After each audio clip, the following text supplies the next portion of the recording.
Now, the rest of the story. Old Rip was born in Eastland, Texas. A while back, he was quite a celebrity.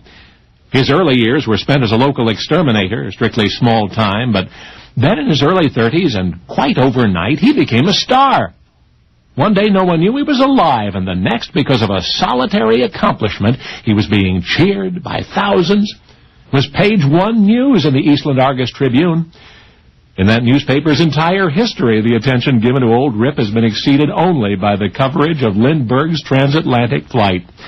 Well, for a dusty, crusty Texan, Old Rip was remarkably comfortable with this sudden acclaim.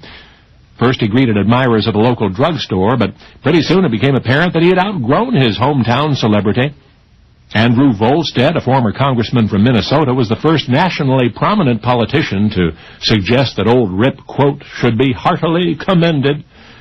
Paramount Newsreel Company came to Eastland asking Old Rip to reenact the feat that had made him famous. Many of the 3,000 original eyewitnesses were interviewed. And wouldn't you know it, big money men vied for the privilege of becoming Old Rip's agent. It was a man named Will Woods who won out. In May 1928, after a brief spin around the Southwest, Old Rip set out on a nationwide tour. He traveled on the most luxurious trains and stayed in the finest hotels. Among the prestigious friends he made was President Coolidge himself. Then one January day, far from the applause and the crowds, Old Rip passed away. He died at home. Officially, the cause of death was listed as pneumonia. Well, the national media responded, paused to pay tribute. Poets composed verse in his memory. Back in Eastland, Old Rip lay in state at a prominent funeral parlor, and in the days that followed, a constant stream of visitors paid their respects. At last, and with much pomp and ceremony, Old Rip was entombed in the lobby of the Eastland County Courthouse, and he's there right now. He is not forgotten.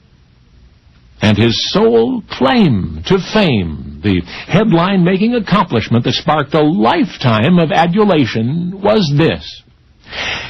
In 1897, Old Rip, still breathing, was buried. And on February 28, 1928, that's 31 years later, Old Rip's tomb was uncovered, and he was discovered alive.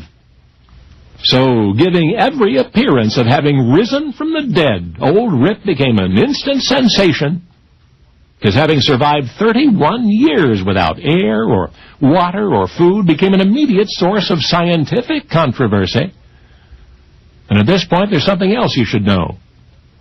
That Old Rip was buried alive beneath a Bible in the cornerstone of the old Eastland County Courthouse.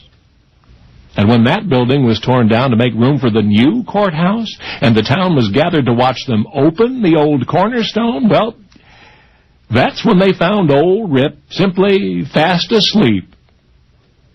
You see, the once anonymous exterminator of Eastland's insect population, the nobody whose resurrection earned him the applause of the president himself, why, Old Rip was a horned toad. Only now, you know the rest of the story.